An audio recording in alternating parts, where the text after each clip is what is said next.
en el canal Fotogramas al Aire. Esta noche estamos desde el restaurante Gratinato en Laureles, en Medellín, con Carlos César Arbeláez, director de Eso que llaman Amor, y antes de Los colores de la montaña, y dos cortos de los que hablaremos.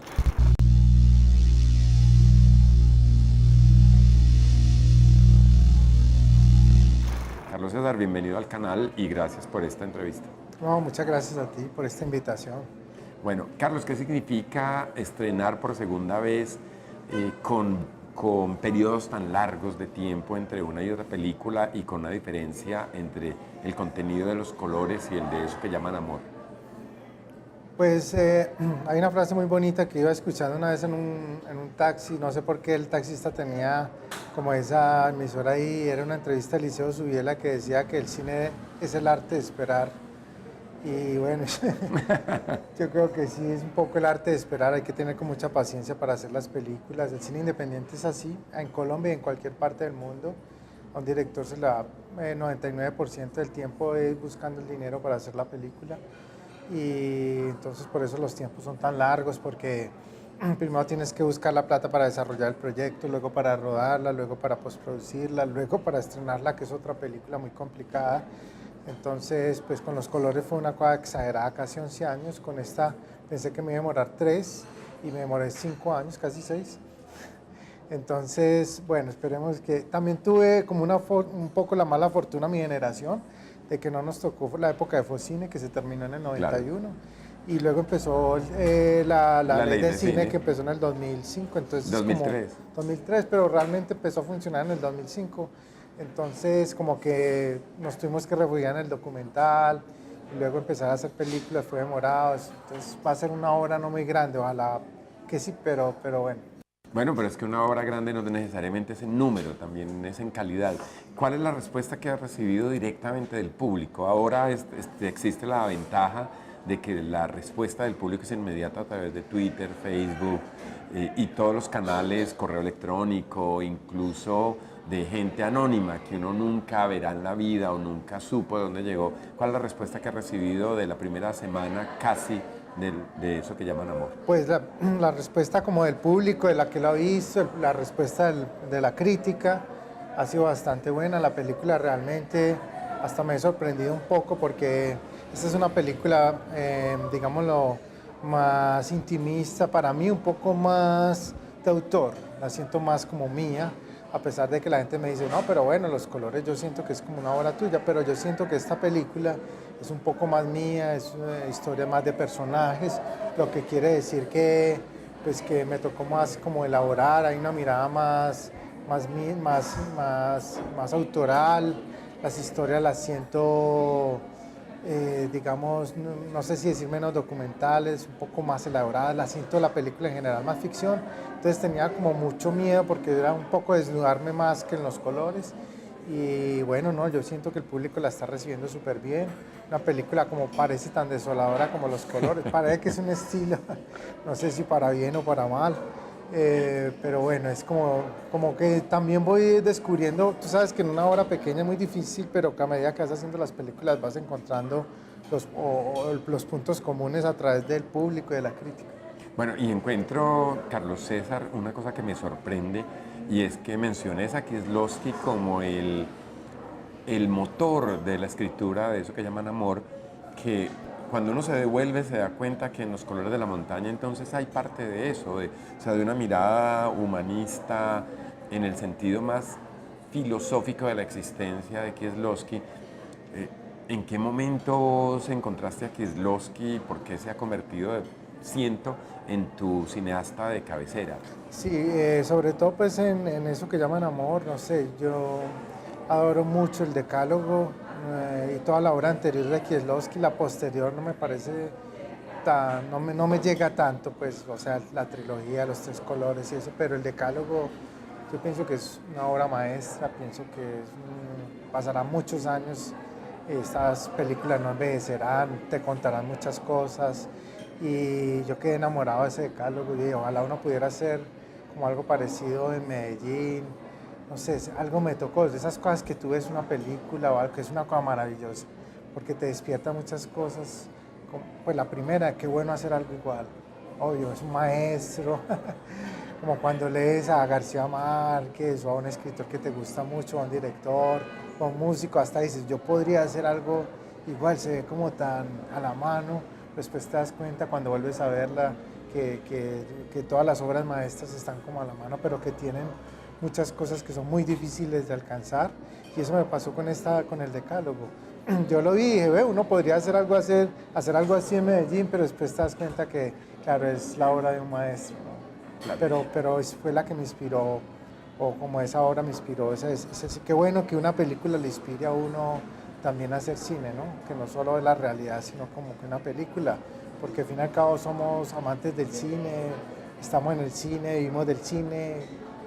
Y se descubre entonces, a pesar de que digas que son solo dos largometrajes y que estás encontrando un autor y una voz, yo ya puedo decirlo con cierta tranquilidad que tu gran fuerte, aparte del guión, es una construcción de personajes clarísimo, redondeados, con la fuerza individual que tiene cada uno y una diferenciación donde el estereotipo lo rompes y además que vos encontrás en una película un personaje clarísimo y ese personaje tiene su propio universo. ¿De dónde te has nutrido vos en términos de literatura, de otros cines, para poder escribir un personaje con tanta claridad? Pues yo soy un poco lo que llaman autodidacta, porque yo no fui a estudiar cine en ningún sitio. Cuando empecé a estudiar en el 92 ni que habían escuelas de cine en Colombia. Entonces he aprendido un poco el oficio a pulso. No fui asistente de ningún director, no tuve ningún maestro en la dirección. Pues tú sabes que a veces los cineastas pues tienen un maestro, un asistente. Uno empieza como un asistente y va escalando y después quiere contar sus historias. Lo he descubierto de una manera intuitiva. En esta película, eso que llaman amor, lo que más disfruté fue eso, la creación de los personajes. Por ejemplo, ir con un personaje como Cristóbal Pelada, la minorista, a decir, bueno, Cristóbal, vas a hacer una propuesta de vestuario, ir con una camisa, vestirlo, con todo con ropa de segunda, fue de las cosas más chéveres que me pasó, más interesantes que luego ensayar con ese vestuario. O sea, podríamos haber empezado hoy desde la minorista comprando el vestuario de los actores. Chéverísimo, eso no lo había hecho, pues a ver, como te digo, solo 2 películas, pero esto me gustó mucho. Y crear el personaje con ellos, investigarlo. Yo sé que a veces es una función más del actor que del director, una responsabilidad del actor. Claro. Pero me animé a hacerlo con ellos, lo mismo con los otros personajes, como la chica que hace de prepago. Fue muy interesante mirar las entrevistas de prepagos, fue muy interesante ensayar y guardar en un archivo los pedazos de ensayo que a mí me gustaban, las cosas que ellos improvisaban y que yo pensaba que le podían aportar al guión. Entonces cuando rodábamos yo les mostraba todos esos ensayos, lo que había recopilado, y era también una construcción del personaje a través de los actores, que en el caso de Los Colores pues era muy difícil, pues porque eran niños, no sé, era otro tipo de cine. Aquí fue muy chévere ir construyendo los personajes frente a ellos y darles verosimilitud, que me parece que es una cosa que a veces, pues modestamente, falta mucho en el cine colombiano, como preparar esas, por ejemplo, prostitutas en el cine colombiano, no recuerdo como tantas como con esa cosa humana, ¿no? Porque es que estereotipo. se abordan desde el estereotipo y realmente hasta el criminal más criminal, pues es un ser humano normal que, pues no sé, que tú te lo encuentras en un ascensor y hablas con él, ¿no? Lo acaba de decir Jorge Forero cuando le preguntaban que si no estaba humanizando demasiado al paramilitar de su película Violencia. Y él decía, esa es la intención. Él no es paramilitar de día y de noche, en su casa, fuera de su casa, 24 horas. Él es un ser humano que tiene una función X en un determinado momento. Y eso me imagino que es lo que más asusta, ¿no? Esa normalidad Claro. de un asesino, claro. Eso es lo que más asusta. Porque Chabrol decía lo contrario. Chabrol decía, yo no trabajo con personajes normales porque los normales son muy aburridos, los anormales no tanto. Pero vos tenés normales y eso es grato. Sí. En ese mismo contexto de que el actor construye su personaje, ¿cómo has encontrado, después de esta conversación que tuvimos con público aquí, cómo has encontrado la respuesta y que has descubierto que vos no controlabas y que la película le está dando a los espectadores? La cosa más bonita que se reafirmé hoy es que parece que la película, eso que llaman amor, tiene una mirada femenina. Eso me encantó. Me encanta mucho que las mujeres estén descubriendo como una sensibilidad femenina en mi película fue una cosa muy sencilla, porque yo he sido criado por mujeres, me crié con mi madre y mi abuela, muchos años, hasta hace poco que prácticamente, entonces que estén descubriendo esa mirada me parece una cosa muy hermosa. Parece, aunque yo he creído siempre como esas cosas de género, que la feminidad masculina y femenina, no creo mucho en eso. Es raro que las mujeres estén descubriendo esa sensibilidad en mí a través de esas películas, pero también es una cosa pues que tiene su razón de ser en el sentido que he vivido con mujeres toda la vida. Y bueno, está chévere porque eso soy yo. Eso me parece, o sea, que hay una mirada honesta a los personajes. Claro, y mira que hay una cosa especial en esa mirada honesta de los personajes, y es que si en Los colores de la montaña vos construías personajes a través de objetos, o sea, Julián coge sus guayos, el otro mantiene su baloncito, el padre de Manuel se aferra a su sombrero, o después pelea el niño con la vaca porque no se quiere dejar ordeñar. Uno encuentra en eso que llaman amor que hay una sensibilidad a partir de pequeños elementos.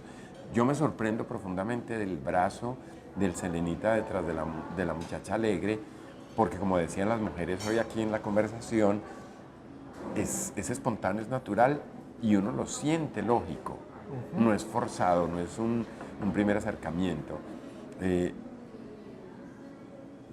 Decís que te sorprende esa mirada, Sí. pero la construcción fue durante el rodaje o lo tenías planificado. Sí, no, la construcción, por ejemplo, hubo personajes que aportaron mucho más desde la improvisación.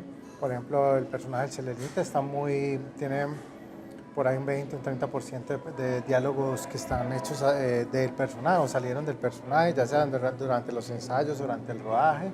En el caso, por ejemplo, de Cristóbal y de Beatriz en la historia de los adultos con la caja, pues es un personaje mucho más calculados. Por ejemplo, una cosa que descubrí con ellos que son actores de Formados teatro, en teatro. formados en teatro, es que ellos me decían que mientras más repetían el texto, más podían aportarle al personaje. Eso, un actor natural, yo nunca lo había oído. Y me decían, no, Carlos, mientras más lo repitamos, mejor, porque vamos a entender más el personaje. Y yo decía, pero antes, si por ejemplo un actor no profesional, antes mientras más repitamos eso, se daña el personaje, va a perder la... No, es que aquí es distinto. Entonces, fue muy interesante como esas distintas técnicas que las he aprendido no en la academia, sino a través del trabajo, como en el campo, pues haciendo el trabajo de campo, ensayando con los actores. Ya, porque esa organicidad que los actores de teatro hablan de organicidad se sienten en todos los personajes, a pesar de que haya una diferencia entre unos y otros. Y repetiré esto ya pues para que nuestros espectadores puedan verlo. Una de mis grandes sorpresas es que defraudas al espectador que tiene todas las claves organizadas, porque los personajes dan por una vía y decís, bueno, aquí va a seguir esto y resulta que no, y la siguiente vos decís, bueno, entonces aquí sí debe pasar y nunca pasa, y llega al final de la película y vos decís, se acabó y no pasaron muchas de las cosas que yo estaba construyendo. Ya decías, y aquí me sorprende más, Sí. que el cine te ha nutrido más que algunos momentos de la vida cotidiana. Yo tengo una apuesta que vos la estás desmontando, Sí. de que el cine ahora copia más al cine que a la vida. Y me llamaban más la atención las películas que copiaban la vida o que intentaban hablar de ella, pero vos estás mostrando que se puede hacer una mezcla buena de esas dos cosas. Sí, hoy decía, por ejemplo, un crítico, Orlando Mora, decía una cosa muy interesante que también la estoy redescubriendo, que es que un poco, pues mi cine intenta de todas maneras no alejarse tanto del público, no sé si es como una manera de, sí, o sea, no sé, cine moderno es un poco más, o sea, más como mirándose a sí mismo, menos conectando como con cosas. A mí me gusta conectar de alguna manera, que en mis personajes haya algo que conecte la emoción, o sea, con el espectador. Me gusta que no alejarme del todo del espectador, lo que no quiere decir pues que esté dando concesiones o que cuando yo esté escribiendo y dices, no, esto le va a gustar al público. No, me gusta que de alguna manera desde el sentimiento de los personajes o desde su humanidad, desde algo, no sé, el público pueda desde algún lado conectarse con él. Y eso está claro en tu cine, o sea, desde el comienzo Yo vi la Edad del Hielo en su momento, recuerdo solamente la lorita y el anillo de bodas o de compromiso que me parecía muy divertido. Después vi la serenata y lo que sí hay es que es una intención en determinados momentos todavía no muy madura ni muy elaborada, pero sí como de que los personajes conecten con el espectador. Y otra cosa que me decía alguien, un crítico en Cartagena, que es que esto es un cine narrativo que decía, está un poco difícil en el cine moderno hacer cine narrativo porque, no sé, como que ahora hay otras maneras de narrar o tienes que narrar de otra manera para estar en festivales y eso. Y yo como que todavía intento narrar de una manera un poco clásica y alguien, no sé, pues a mí me gusta, pero no sé si esa vaya mucho como con las corrientes del cine moderno, no sé si es Bueno, no, pues bienvenido a este tipo de narración porque yo ando muy sorprendido con el narrador que está descubriendo Carlos César. De pronto sí es que clásicamente necesitabas tener un nivel de edad suficiente para decantar tu universo interior y traducirlo para nosotros los espectadores. Sí, claro, es una obra pequeña todavía. Ah, bueno. Carlos César, muchas gracias por estar con nosotros. Para Fotogramas al Aire realmente es un privilegio poder contar con realizadores en vivo e en directo. Muchas gracias a ti por la invitación y un saludo a todos los televidentes.